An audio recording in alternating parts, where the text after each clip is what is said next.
Pessoal, então, como combinamos, vamos ver as nossas estruturas de repetição, os nossos laços de repetição. Inicialmente, a gente vai trabalhar com 3 laços.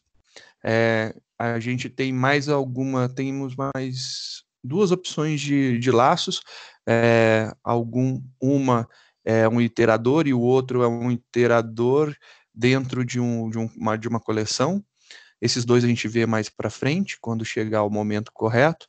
Mas os 3 laços que nós temos são o laço while, do while e o laço for. O laço while e o do while e o for, eles são muito parecidos em suas funcionalidades. O objetivo geral deles é possibilitar a repetição de algum trecho de código. E cada um deles tem uma funcionalidade distinta, né? O laço while, ele é while, uma condição, e ele repete o que está entre as chaves dele quando tem mais de uma instrução. Se não tiver, for somente uma, a gente pode omitir as chaves. Mas a nossa condição lógica, enquanto ela for verdadeira, no pé da palavra mesmo, traduzindo ali, ela vai ficar fazendo com que o nosso laço seja repetido, executado. O laço, o while, então, ele precisa que a condição seja verdadeira para que inicie a repetição. Esse é o primeiro passo. O laço do while, que é o próximo, ele tem uma contrapartida interessante. O laço do while, ele vai ter na tradução bem ao pé mesmo, faça essas instruções enquanto essa condição for verdadeira. Ele tem a mesma funcionalidade do while. A única diferença é que ele testa por último. Então, o while, ele testa, se verdadeiro, ele executa e volta. Se verdadeiro, ele executa. Ou melhor, vamos trocar o se, né? Então, o while, ele testa, enquanto essa condição for verdadeira, ele executa as instruções. Volta, enquanto a instrução é verdadeira, ele faz lá os passos que estão dentro. O do while, ele tem uma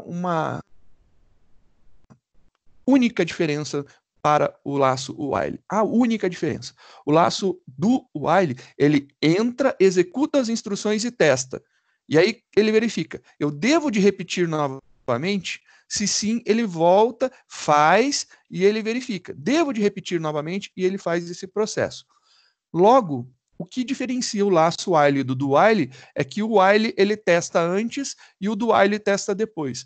Sempre o laço do while terá pelo menos uma execução das suas instruções, enquanto o laço while pode ter nenhuma.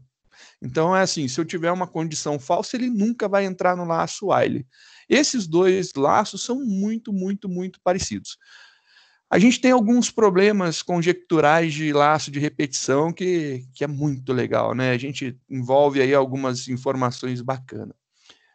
O laço, ele repete. E ele repete enquanto.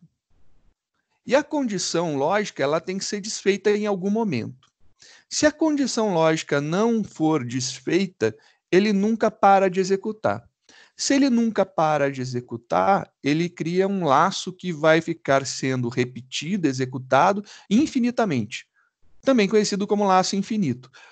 São as emoções da vida de trabalhar com laço, a gente gera laço infinito, a gente percebe aí a emoção de um laço infinito que normalmente ele pode chegar a travar a nossa ideia. Se a IDE não conseguir responder por causa da velocidade de repetição do laço infinito e ele consome bastante recurso para isso, a gente vai ver que é bem legal as possibilidades. Vou mostrar aí, então, a criação dos nossos laços while. Vou começar com uma brincadeira para a gente ver como montar um laço while.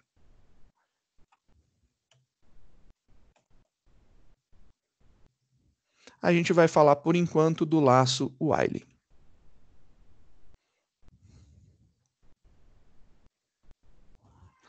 Esse aqui vai ser o nosso primeiro exemplo de laço, o while. Vamos ver como que ele vai se comportar e vamos ver algumas possibilidades, né?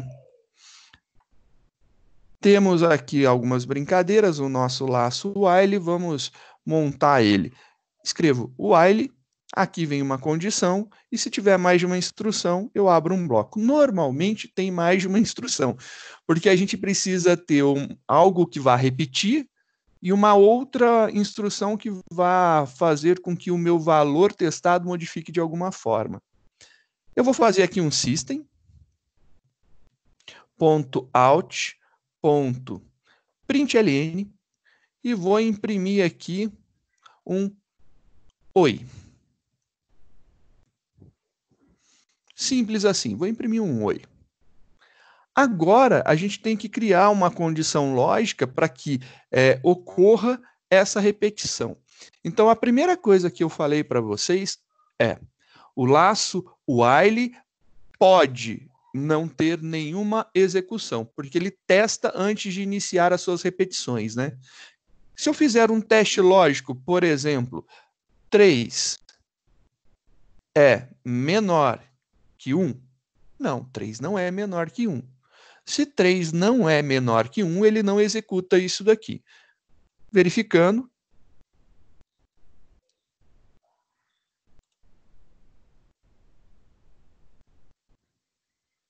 O que eu fiz de errado?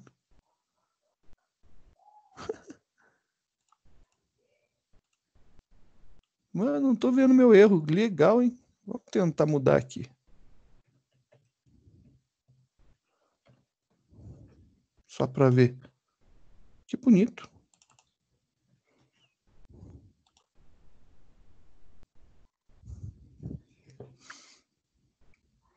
Como voltar? Tem algum problema. Porque não funciona. Por que não funciona? E se eu fizesse isso daqui, ó?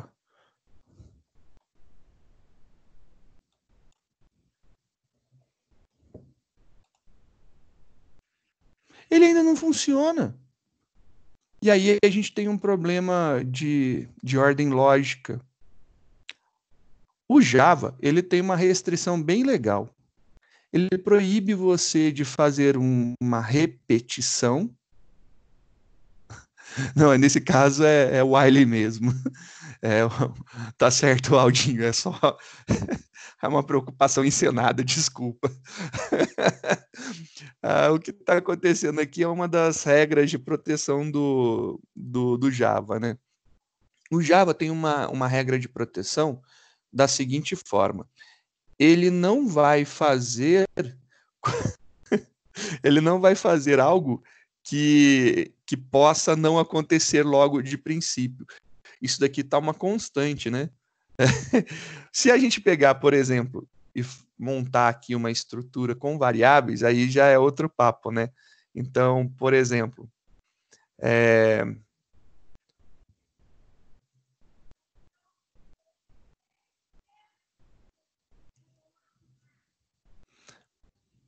estou fazendo lá o meu A igual a 3 e o meu B igual a 1. Se eu colocar os testes aqui novamente, você vai ver o que vai acontecer. Eu mudei o sinal, né? Fica menor. Não, tá certo, é esse mesmo. Ele aceita.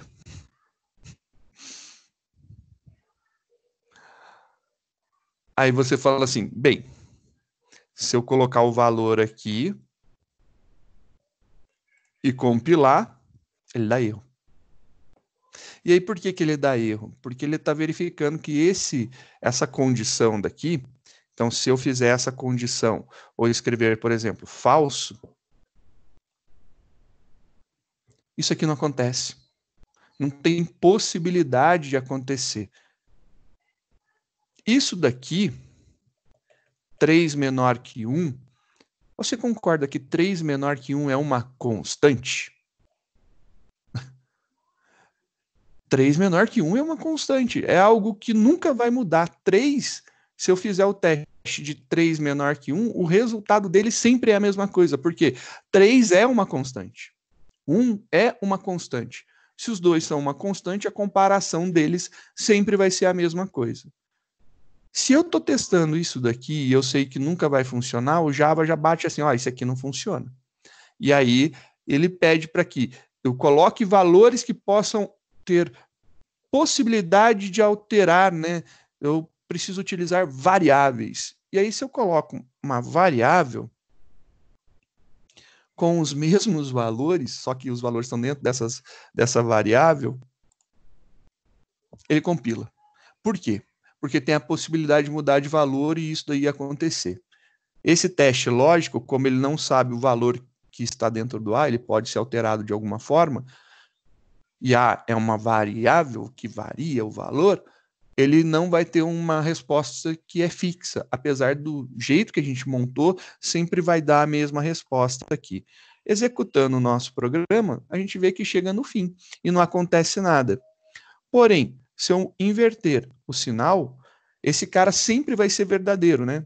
E aí, olha que legal, vamos executar, pá, ele executou. Se você olhar o uso de CPU, eu tenho um dos core do meu processador que está batendo 100%. Literalmente, ele está executando esse cara aqui sem parar. Ele não para de executar ele. E ele consome recurso. Não sei se vocês conseguem ouvir, mas simplesmente imprimindo o Oi, eu estou usando 100% de um processador, eu estou com a ventoinha da minha máquina já ligou, porque subiu, está esquentando, está utilizando muito, e funciona. E ele está indo, e ele não para. E ele consome muito recurso quanto a isso.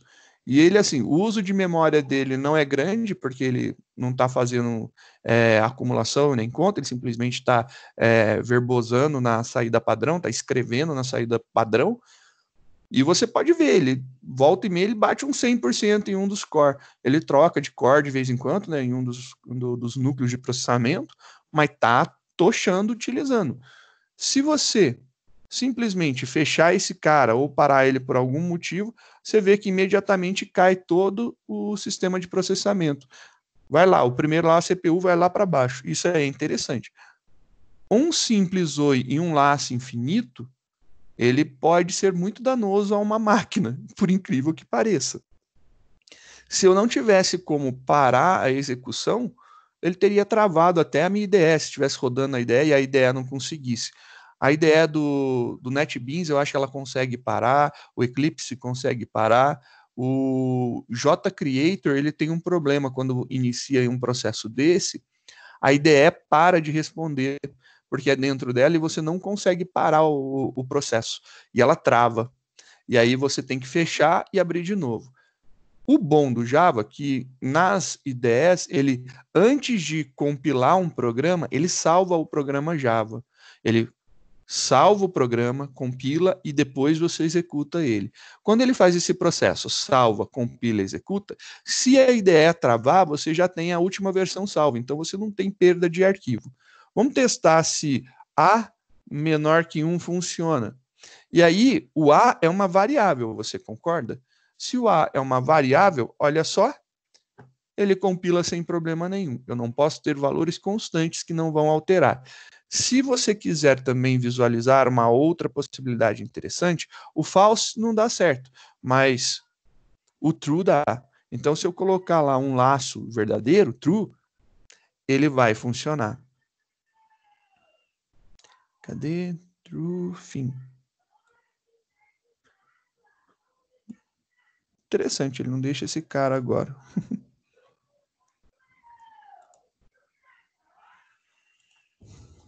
E tá lá. E novamente, olhando as execuções, pode dar uma olhada lá na parte da CPU, eu tenho um dos core que está batendo 100%. É fogo. E é uma coisa idiota que a gente está fazendo, é um laço para imprimir um oi. Então, assim, é uma coisa bem delicada a gente trabalhar com os nossos laços de repetição. Um laço de repetição, a gente tem que trabalhar sempre na ideia que ele possa deixar de funcionar a algum momento. Então, por exemplo, vamos colocar aqui, esse cara começa em 1 e esse daqui vai até 10. Eu quero imprimir 10 vezes o oi. Então, enquanto o A for menor ou igual ao B, eu vou fazer. Se eu montar dessa forma o meu programa, Beleza, ele caiu num laço infinito novamente. Por isso que eu disse que normalmente a gente usa bloco, porque eu preciso fazer alguma coisa acontecer, ter mais uma instrução que vai fazer com que mude esse valor do meu teste, para que ele se rompa em algum momento. Essa é uma das possibilidades, né? Então, isso daqui é uma coisa verdadeira, ó. Foi lá e fez. Outra coisa que pode acontecer, que não é comum, mas a gente pode ver acontecer, a gente pode ter alguma coisa assim. Não é comum se escrever, mas é possível, né? Então, só para a gente visualizar melhor.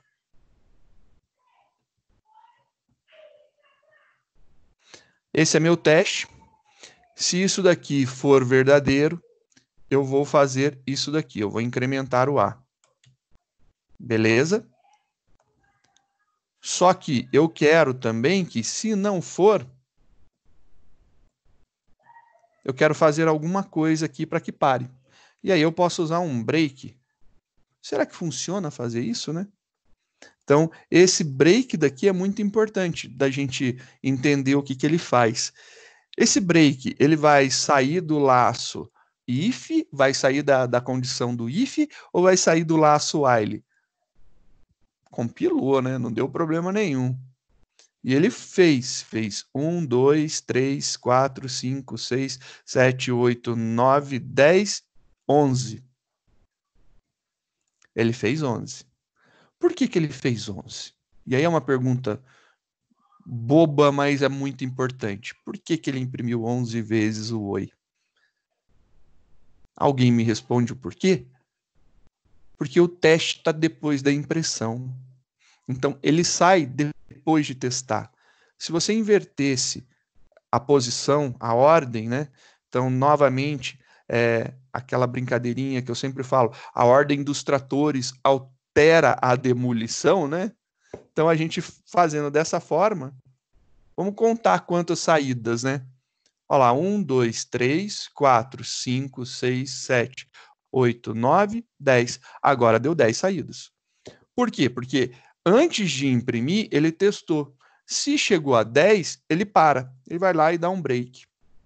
Antes, o que estava acontecendo? Da forma que estava, ele iria aqui fazer a impressão e depois ele iria mudar. Só quando ele voltasse no laço, mais uma vez é que ele daria. Então, ele sempre estaria contando mais um.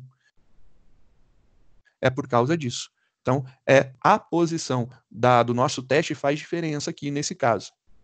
O break, ele é utilizado também para romper laços. Como eu disse, é meio estranho a gente usar dessa forma, porque eu tive que fazer uma baita de uma condição para poder usar o meu break, né? Esquisito, não faz muito sentido, né? Mas é possível. Então, essas ideias de é possível, não sei aonde poderia ser aplicado um conjunto desse. Normalmente, a gente tem essa estrutura de um laço infinito em dispositivos que rodam, por exemplo, programas que vão ficar sempre fazendo algum teste. Um Arduino, poderia ser num Raspberry. Então, quando você sobe um programa que ele vai ficar monitorando alguma coisa constantemente, é um laço infinito. Quando a gente lida com jogos também, os jogos são tratados em laços infinitos. Eles, em algum momento, têm a possibilidade de sair. Aí, quando tem lá, deseja sair do jogo, sim. Quando você sai do jogo, ele executa uma instrução parecida com essa aqui, de estourar uma variável, ou dar um break e fazer alguma coisa para romper, ou dar se você dá um system exit, um exit zero, alguma coisa do tipo, né? Depende da linguagem e a instrução que está sendo utilizada. Mas os dois ambientes que a gente comumente tem, que utiliza a estrutura de um while true, é um jogo, que ele sempre fica executando, e também em rotinas de dispositivos de monitoramento, né, tipo os Arduinos da vida, os IoTs da vida aí, quando você está fazendo alguma coisa para se comunicar, você está querendo ligar algum equipamento, ou você, sei lá, num programa normalmente você não vai querer um laço infinito, né? porque você quer que teu programa em algum momento ele cesse, ele pare, né?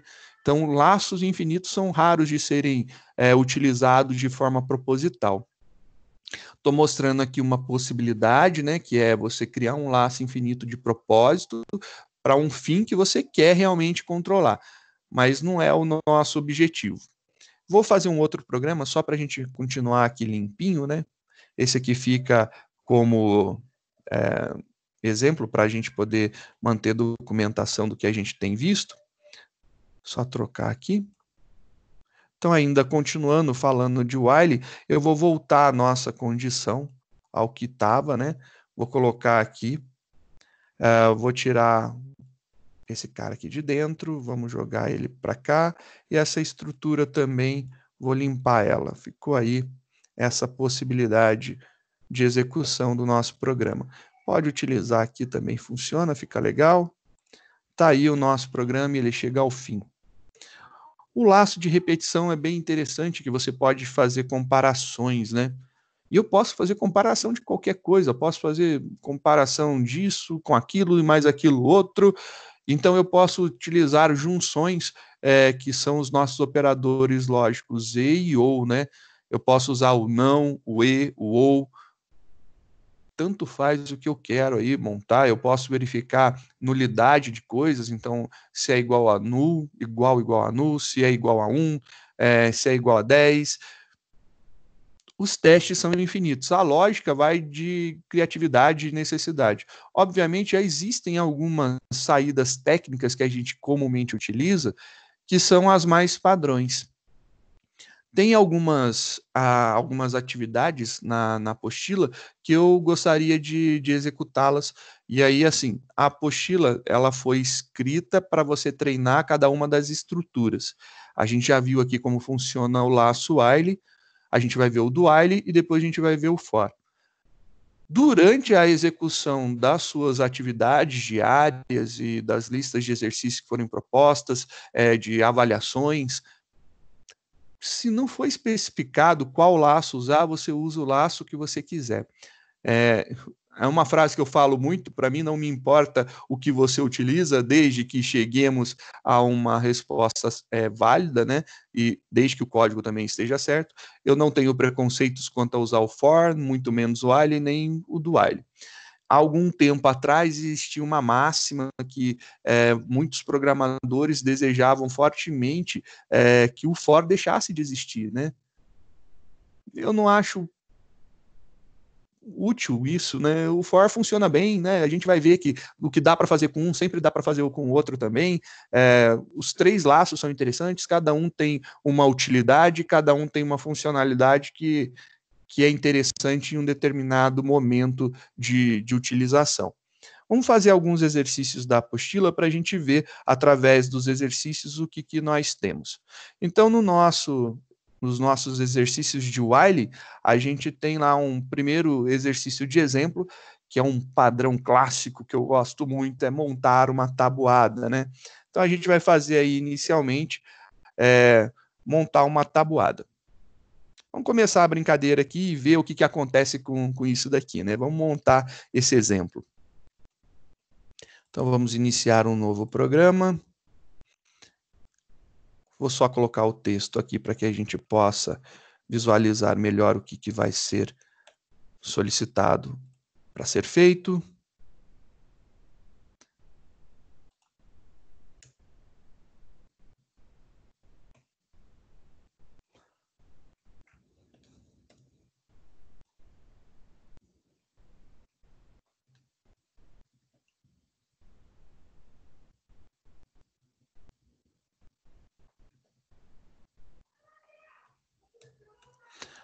Aí está a nossa brincadeira inicial, né?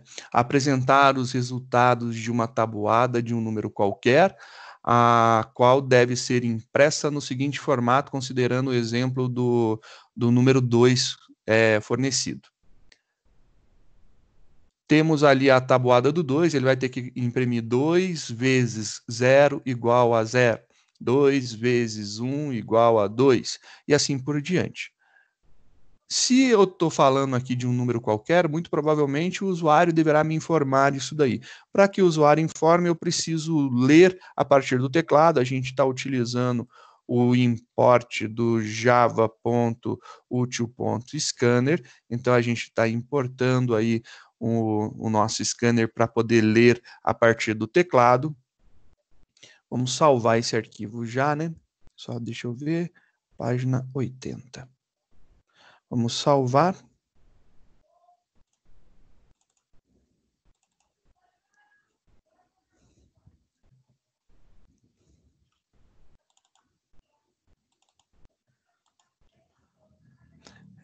LP.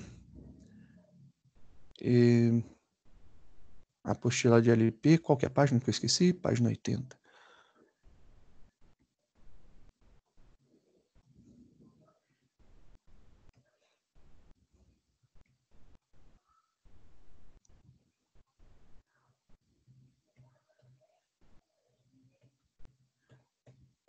Tá aí.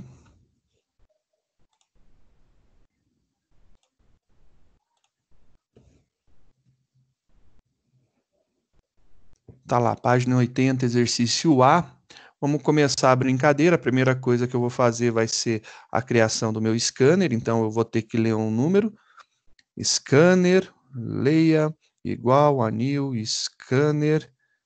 Fazer a leitura, o escaneamento da entrada do sistema. Então, system.in. Tá aí. A gente já tem o nosso scanner. Vou mandar uma mensagem para o usuário para ele saber o que eu quero que ele faça, né? Então, um system.out.print. Vou mandar uma mensagenzinha para ele. Entre com a tabuada. Ele vai informar qual que é a tabuada. E depois eu quero ler a tabuada, né? Então, eu vou precisar de uma variável tabuada. E essa variável tabuada, a gente vai declarar ela aqui, que é o que eu quero, tá? Tabuada. Essa tabuada, inicialmente, vou colocar 0, ela vai ser do tipo inteiro. Tá aí a nossa variável declarada. Vou deixar ali organizadinho, separado no início do nosso programa, para ficar mais fácil da gente localizar. Então, leia.nextInt. Estou lendo o inteiro. Beleza, agora eu já tenho o valor que o cara vai querer que a gente monte a tabuada para ele. Ele vai querer montar a tabuada no formato número da tabuada vezes uma sequência de 0 a 10 igual e o resultado dessa conta. A gente está utilizando o laço while. E o laço while, ele é nesse formato. Está aqui o nosso laço while. Legal, muito bonito. E eu vou ter que fazer o quê? Eu vou ter que fazer um laço que vai de 0 até 10, né? Então eu preciso fazer com que o meu laço ele passe do 0 até o 10, ele gere números para mim. Vou criar uma variável para a gente fazer a iteração. Então aqui eu vou criar o i, eu vou dar o valor dele igual a 0. Está iniciando igual a 0. E aí aqui eu vou fazer o quê? No meu laço, eu vou fazer o meu teste. Enquanto o meu i for menor ou igual a 10, eu vou fazer aqui alguma coisa, mas eu sei que eu tenho que fazer ele ser 0, depois eu tenho que fazer ele ser 1, depois 2, depois 3, depois 4. Então, em algum momento, eu sei que eu vou ter que fazer o incremento dele. Não sei se é o melhor local para utilizar, a gente vai ver que tem possibilidades distintas, mas é isso. Agora, o que eu vou colocar aqui, né? O que eu quero que aconteça? Eu quero que aqui seja impresso. Então, sei que vai ser um system.out. Aí pode ser print, println, printf. Fica muito a gosto do freguês aqui o como vai montar. Eu vou montar com um println e vamos ver aqui como que vai ficar essa saída. Olha lá. Eu posso fazer assim. Eu quero que seja impresso, então, o número da tabuada. Aí eu vou querer vezes. Eu vou querer que aqui venha um número que vai ficar alterando. Depois um igual. E depois aqui um resultado, né?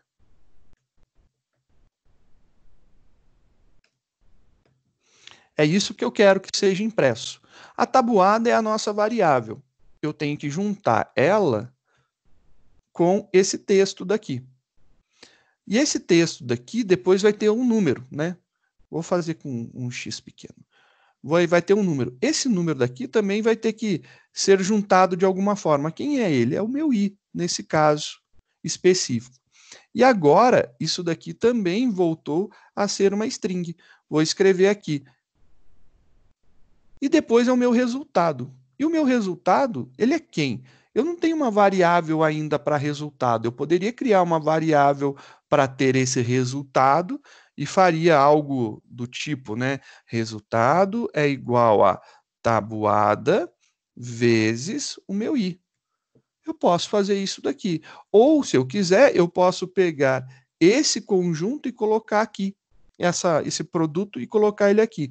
Eu vou criar esse resultado aqui em cima. Inicialmente igual a 0 também. Então, estou fazendo uma conta, ele vai fazer a conta e vai montar. Será que isso daqui vai resolver a nossa vida? Vamos dar uma visualizada e vamos ver o que vai rolar. Olha lá, pediu para entrar com a tabuada. Vou entrar com a tabuada do 2, que essa daí eu sei, ela é mais fácil. Então, 2, e ele montou para mim. Ó que bonitinho. 2 vezes 0, 0, 2 vezes 1, 2, 2 vezes 2, 4, até chegar ao 2 vezes 10, que ele deu 20. Bacana, ficou joia. Muito joia, curti. Então, essa é uma possibilidade. Mas eu também poderia fazer outras impressões, né? Eu poderia fazer as impressões de vários e vários formatos. Eu vou salvar como versão 1, versão 2, versão 3 aí, para a gente ver as possibilidades, né? Vou só modificar aqui. Então, dá um salvar como. Agora, esse cara foi o original. A gente agora vai para a versão 2 dele, né? Versão 2. Esse cara aqui é versão 2. Versão 2. Tá aí o nosso programa na segunda versão. Eu poderia fazer aqui um print. Só que qual que é o problema de utilizar o print? Se eu só rodar dessa forma, coloquei lá minha tabuada do 2, ficou tudo junto, né, na mesma linha. Não era isso que eu queria que ele pulasse de linha no final. Posso fazer então também que ele pule de linha, né? Ele vai vir aqui e vai fazer uma concatenação. Então tá juntando com um /n. Então estou concatenando mais uma string, e essa string é a string que tem dentro dela um /n, ou seja, pular de linha. Então fiz aqui a compilação, deu certo, executei, deu a mesma saída também. Tem essa possibilidade. Então esse cara aqui tá ok, vamos fazer mais um teste. E se eu quisesse agora utilizar o println, né? Dá para fazer com println também. Então só trocar os números de versão. Outra possibilidade, com println, com printf, né? Perdão. Então eu poderia fazer o printf. O printf ele é uma saída formatada.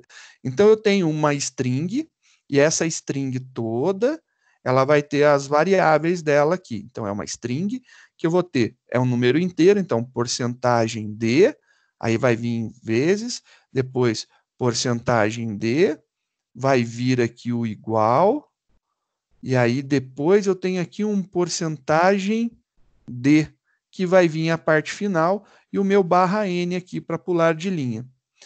E depois aqui eu não concateno, né? Eu vou separar os parâmetros por vírgula. Então, vou ter a tabuada, depois o meu i e depois o meu resultado. É uma outra possibilidade aqui de formatação. Vamos ver como que sai essa formatação daqui, né? Olha lá, vou entrar com a tabuada do 2. Opa, eu coloquei cifrão, perdão. Porcentagem. Agora sim. Coloquei lá 2 e aí ele fez a nossa tabuada bonitinha. Aí funcionou legalzinho, ó lá, deu certo.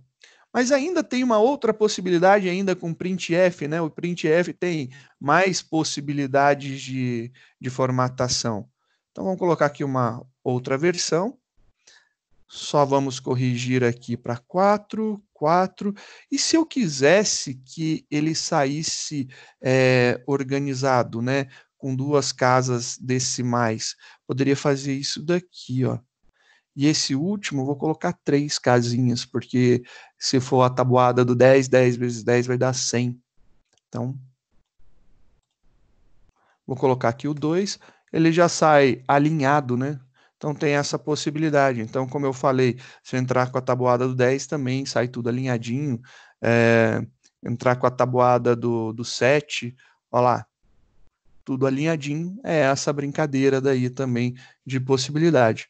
Fiz várias vezes a resolução do mesmo exercício, 4 versões aí, mas essas 4 versões pode entender que tá tranquilo, qualquer uma delas é possível, né?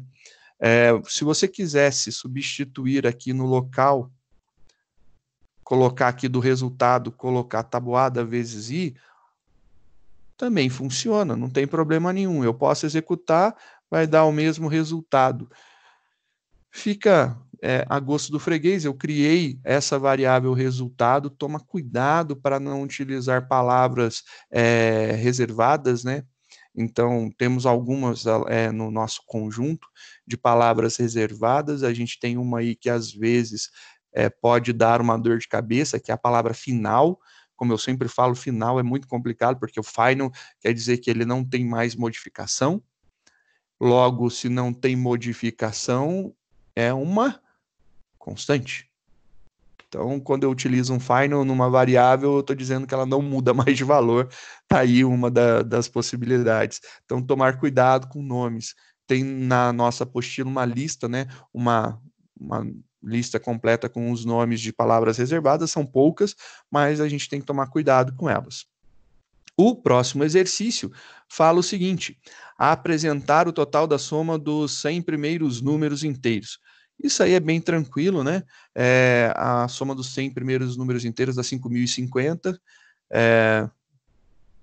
A gente guarda certas coisas da matemática e fica legal aí para a gente ver. Vamos dar um salvar como aqui também. Agora a gente está falando do exercício B. Então vamos lá no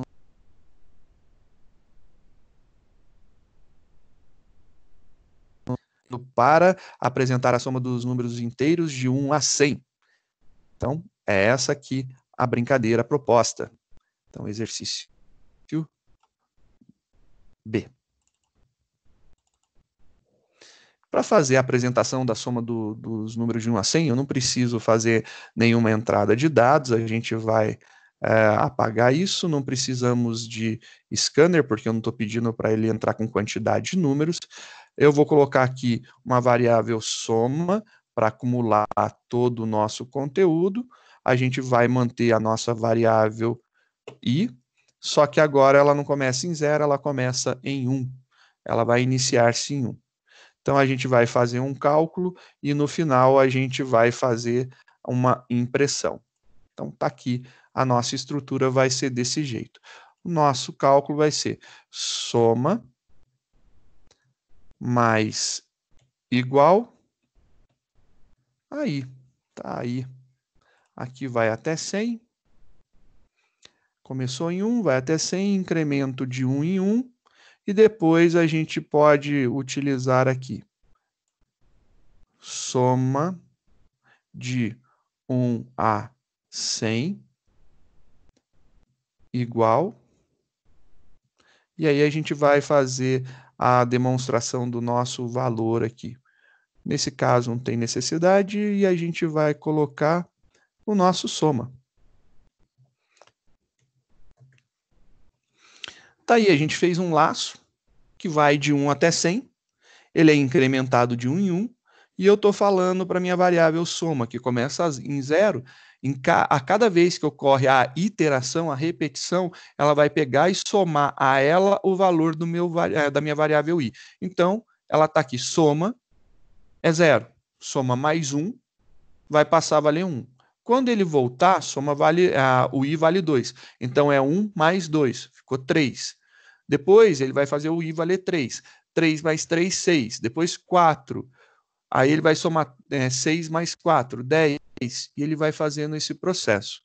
Vou executar e vai ter que dar a resposta 50, 50, 5.050, né? Deu essa resposta, daí tá certo. Mas vamos ver o que está acontecendo durante essa soma, né? Vamos ver o que está rolando aqui. Como que está acontecendo a nossa soma? Eu quero ver aqui, soma, então eu quero ver aqui o valor dela, então eu quero que apareça aqui o valor da soma, porcentagem de, e o meu I, e vai apresentar o valor do I. Só para a gente ter as nossas variáveis impressas aqui. E a gente vai vendo o andamento do que está acontecendo, né? Vamos ver o que está acontecendo em cada um dos casos. Executando, a gente vê que soma é igual a 0, o I é igual a 1. Somou os dois, passou a valer 1. O próximo I está valendo 2, então se você somar esses dois, dá esse valor, e ele vai mostrando o que está acontecendo em cada um dos passos, em cada um dos valores. No final, de 1 a 99 deu 4.950, somado com 100, a gente chega lá no valor de 5.050. Tá aí só para a gente ter uma visão do que está acontecendo. Novamente, se quiser usar o print LN, o print F, é gosto do freguês. Eu peguei aqui porque já estava no arquivo que eu salvei como, então eu utilizei o print F. Mas qualquer um, não tem problema nenhum. Desde que chegue lá, tá tudo certo, né? Nós temos o próximo, que é apresente no final o somatório dos valores pares existentes na faixa de 1 até 500. Também esse aqui é bem interessante, é bem tranquilo de ser feito. A gente só precisa saber como descobrir que o número é par, né? Então tem algumas possibilidades aí que a gente pode fazer.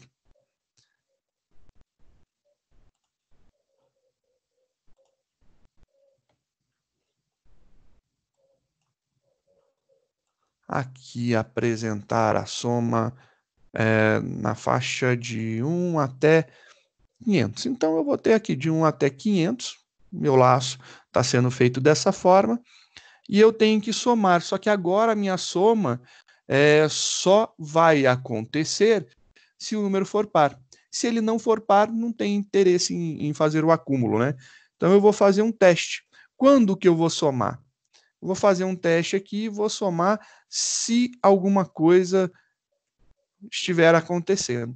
Porém, o meu incremento tem que acontecer, porque se ele só acontecer se o número for par, por exemplo, ele vai entrar num laço infinito aí, não vai funcionar nunca, porque ele começa em 1, e 1 não é par.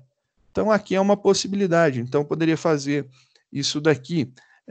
Se o nosso iterador, o I, for par, se o resto da divisão dele por 2 for igual a 0, traduzindo, se ele for par, pronto, está feito aí, ele soma. Se não for, ele não vai entrar nesse conjunto e pronto, pulamos também. Então, aqui de 1 a 500, soma dos pares de 1 a 500. E ele vai mostrar essa soma acumulada. Executando, você vai ver lá que deu 62.750.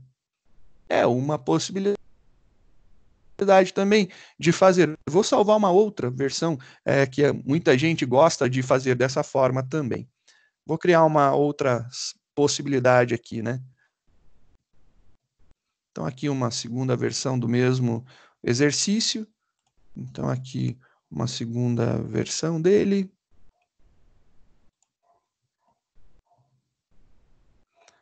Tem uma outra possibilidade que é muito comum, né?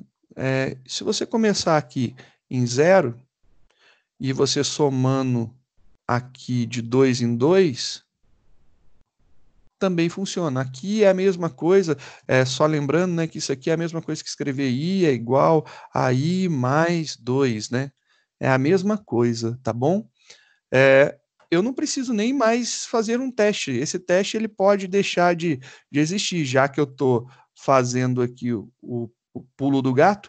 Ou eu começo em 0, ou eu começo em 2, né? Tanto faz aí a brincadeira, vai dar na mesma o resultado final. Tá aí, se a gente executar, deu novamente os 62.750, ou seja, funcionou da mesma forma. E você pode ver que ele só está novamente contando os pares, né? é uma outra possibilidade de execução que a gente tem. Tem essa possibilidade também. Efetuar a leitura de 15 valores numéricos inteiros e, no final, apresentar o somatório e a média dos valores lidos. Aqui já começa a ter alguma coisa interessante, né? Que a gente vai fazer a entrada de 15 valores e esses 15 valores eles podem nos gerar várias possibilidades de execução. Então a gente pode fazer isso aqui de várias e várias formas e vamos verificar as formas com que a gente pode fazer. Então vamos salvar aqui, trocar exercício D, exemplo D, né? Salvamos o D. Então, tá lá o nosso código, efetuar a leitura de 15 números e, no final, apresentar somatório e média dos valores lidos. A gente tem um detalhe muito importante, média. Média é um negócio delicado. Se média ela é calculada por uma divisão, temos um problema bem clássico que a gente já viu. Se a gente dividir inteiro por inteiro, a gente obtém como resposta um número inteiro. Logo, a gente tem que tomar cuidado aí para a gente calcular a nossa média. Vou criar, então, uma variável especificamente para receber a média, e ela vai ser do tipo double, justamente para que a gente possa ter melhor organizado aí as nossas soluções. Eu acho que as nossas variáveis vão dar um resultado bem interessante. Se a gente não tomar cuidado, a gente pode cair em erro. É pedido a leitura de 15 números, né? Então eu vou fazer um controle aqui que vai de 1 até 15. Eu vou precisar fazer o uso do meu scanner, porque a gente vai precisar que o usuário informe. Então, scanner, eu vou chamar ele de Leia, igual a new scanner.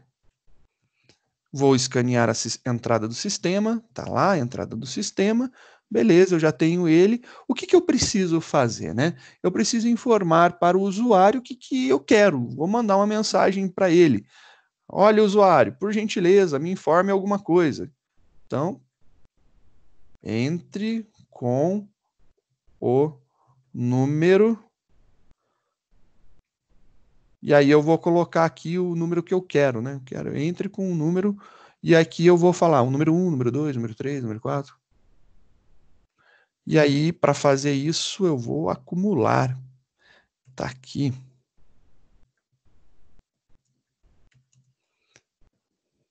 Vou colocar 2 pontos, um espaço, para ficar bonitinho e organizado. Vou fazer a leitura. Então, eu vou ter que ler esse número. E eu vou ter que acumular ele na minha soma.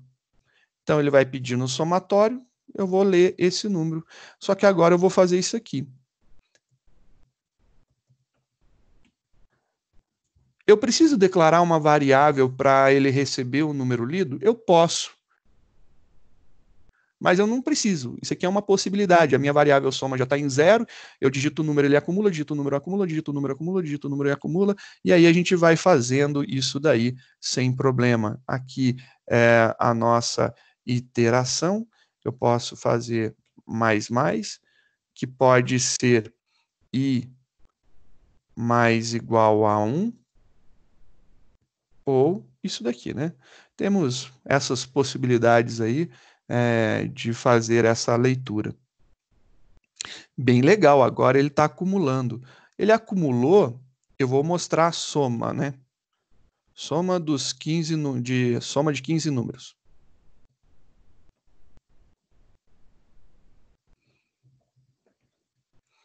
E aí eu vou apresentar a soma dos 15 números.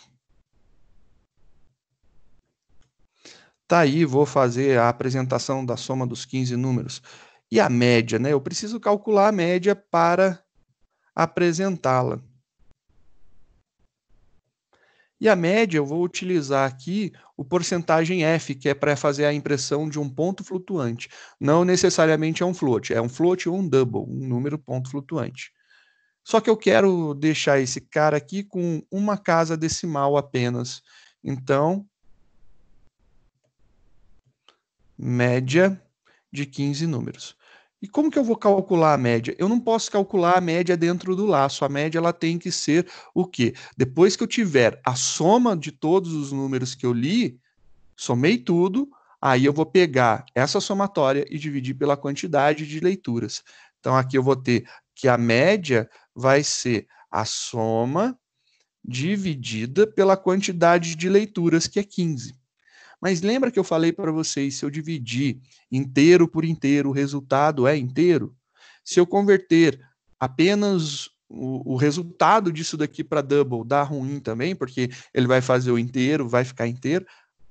Vou colocar aqui, ó, 1.0. Transformei o 15 numa variável do tipo double, né? Um 15 double. E aí eu estou fazendo double, double inteiro dividido por double, a gente vai ter double como resposta. Vamos executar esse programa e ver o que, que acontece, né? Eu vou entrar com o mesmo número só para a gente ter certeza da resposta nessa primeira execução.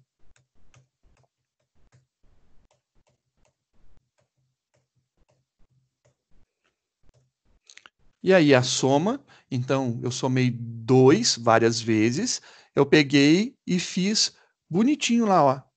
2, 2, 2, 2, 2, a soma deu 30 e a média deu 2. Se todos os números são iguais, a média tem que ser ele mesmo, e deu a impressão dele corretinho. Legal. Você está falando isso aqui, né? O Aldo está perguntando se poderia fazer 15D. Olha lá, Aldo, vou fazer agora com números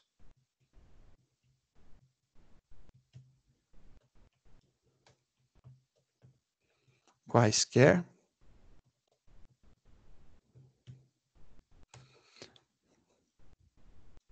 Bonitinho, Aldo. Olha, Aldo, sem problema, pode ser tranquilo. Desde que entenda-se que aquilo é um double, tá tudo certo, cara. Não tem problema. Fica belezinha. Então, posso usar também essa referência, não há problema nenhum. E aí a digitação acho que fica bem legal também, que você fez gerar os 15 números. Ele mostra a somatória, mostra a média, e tá aí as possibilidades, né? Eu acho que ficou bacana essa ideia de você poder utilizar dessa forma daí.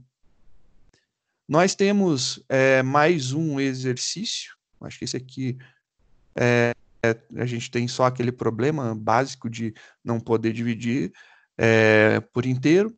Efetuar a leitura de N números, exibir a quantidade de números pares digitados. O programa deverá encerrar quando foi digitado 0.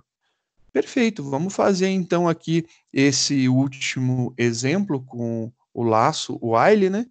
Tá lá. Criar aqui a nossa próxima atividade, que é a E. É falado para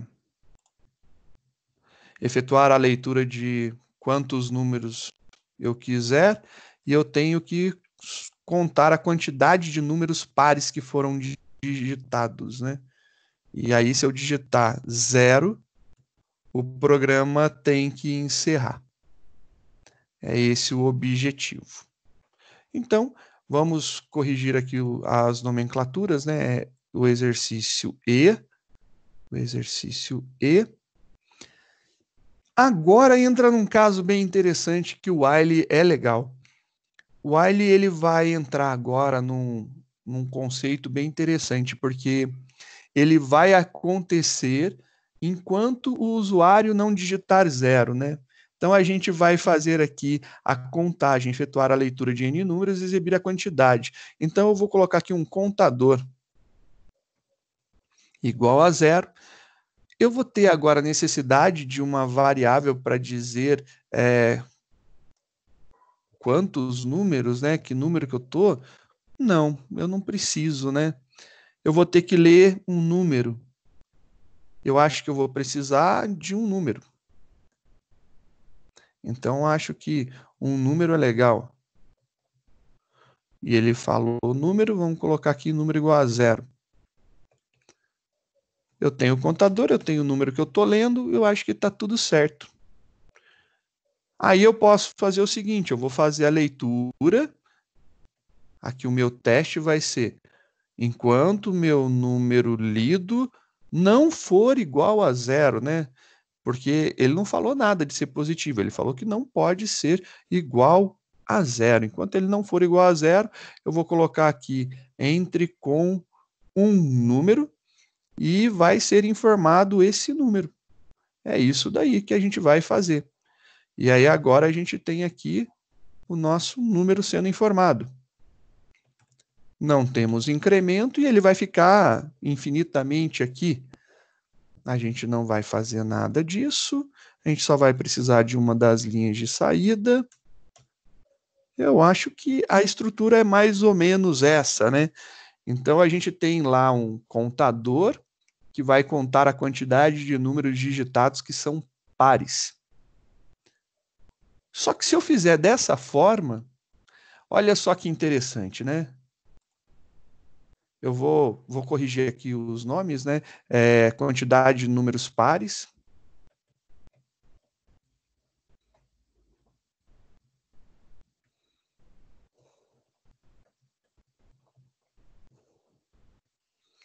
E aí tem aqui o contador. Que mais que a gente tem? É isso. Eu vou tentar executar, vai rodar, e ele vai falar assim, quantidade de números pares, 0. Aí a gente começa a entender o seguinte, que para que ele possa entrar nesse laço, o meu teste, que eu estou testando se é diferente de 0, tem que verificar se o número é diferente de 0. Coloca qualquer número aqui, eu coloquei 1. Então, estou testando se é 1, se é diferente de 0. Se for diferente de 0, beleza, ele vai fazer. Então, ele vai entrar aqui e vai executar. Agora sim, ó, que legal. Ele vai pedir o número, já está pedindo o número. Obviamente, ele vai ficar aqui, ó.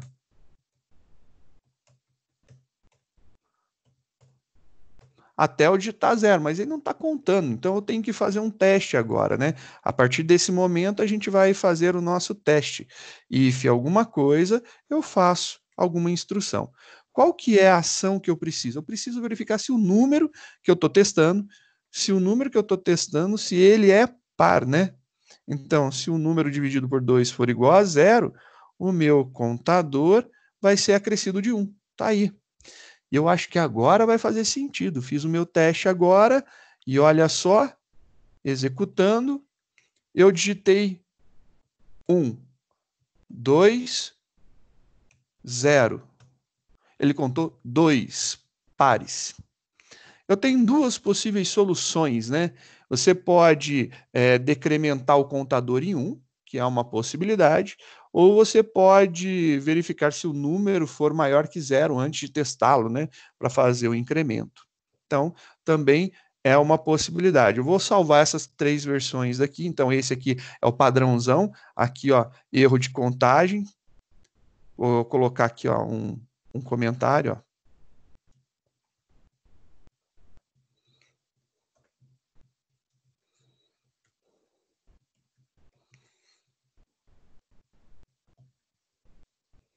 Erro de contagem sempre dá um a mais. Tá lá o nosso erro, né? Vamos ver aqui como que a gente poderia solucionar esse programa. Vou colocar aqui uma versão 2 para a gente poder brincar e manter o erro de contagem ali, né? Então vamos ver essa segunda versão aqui, o que, que essa segunda versão poderia ser feito. Eu poderia fazer um decremento após, né? Eu poderia vir aqui, depois que contou tudo, eu faço um contador menos menos, então poderia fazer contador menos menos. Poderia fazer isso aqui. Ou eu poderia vir aqui e falar assim, ó, menos menos contador. O menos menos na frente faz com que ele subtraia um primeiro, então ele vai tirar 1 da variável contador e depois ele vai usar o valor dela. Então, se eu executar o meu programa novamente, olha lá, digitei 1, digitei 2, digitei 0. Quantidade de números pares, 1. Perfeito. Está funcionando. Essa é uma possibilidade. Eu posso colocar ele aqui fora né, faço a decontagem dele, tanto faz se for antes ou for depois, porque aí ele está ocorrendo sobre ele mesmo, não vai ter nenhum problema de ordem de execução. Mesma coisa, ó. Contagem também deu certinho. Então, qualquer uma das possibilidades, né, vai dar certo. Só que aqui no caso, eu tenho que colocar o menos antes para poder funcionar corretinho, porque se eu colocar depois, ele vai utilizar o valor, que o valor no caso é 2, depois ele conta a minha variável em 1. Então tá aí essa possibilidade. Segunda possibilidade interessante, né? Vou compilar isso aqui para guardar. Vamos ver aqui, vou dar um salvar como, fazer uma outra versão para a gente poder brincar. Então aqui a gente tem a terceira versão, versão 3, tá aí.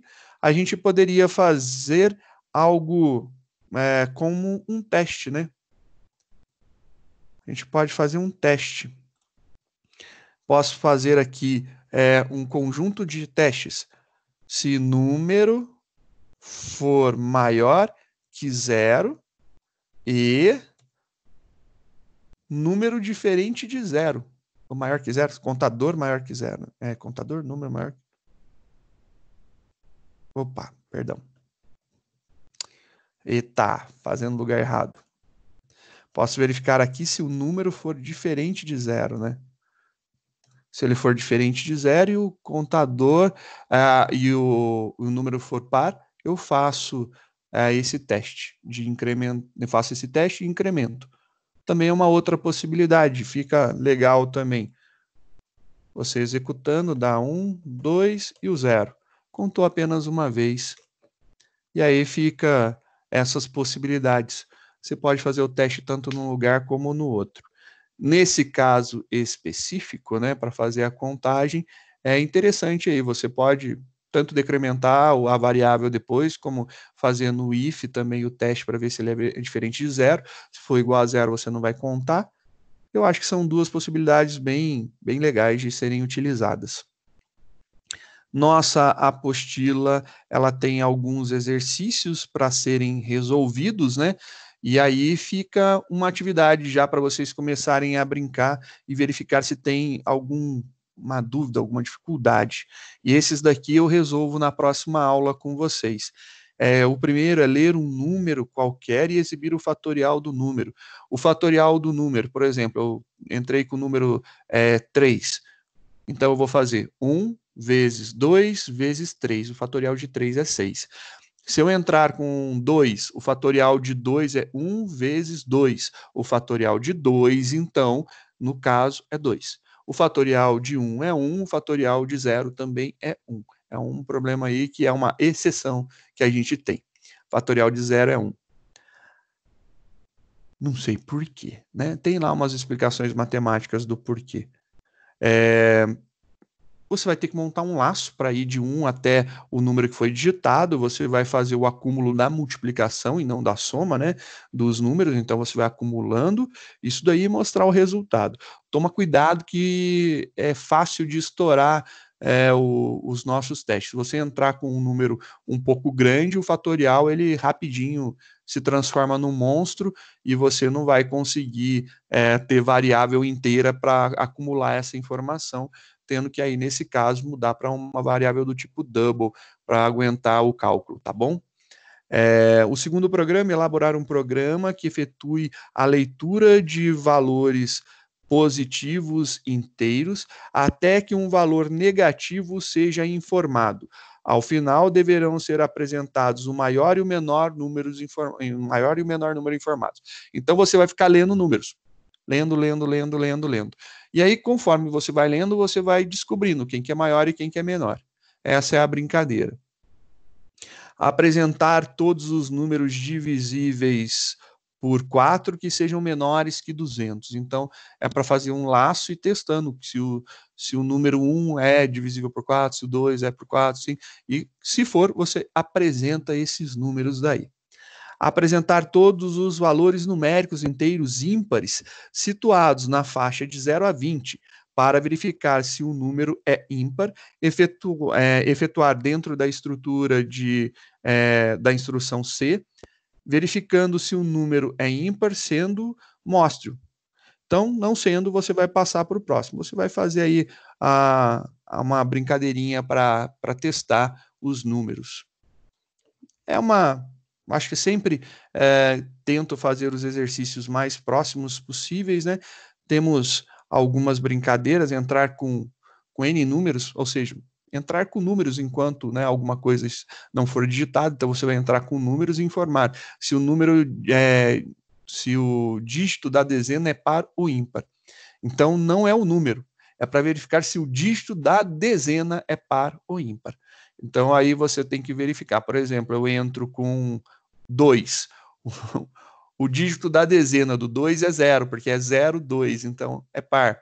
Mas se eu entrar com 3, também é par.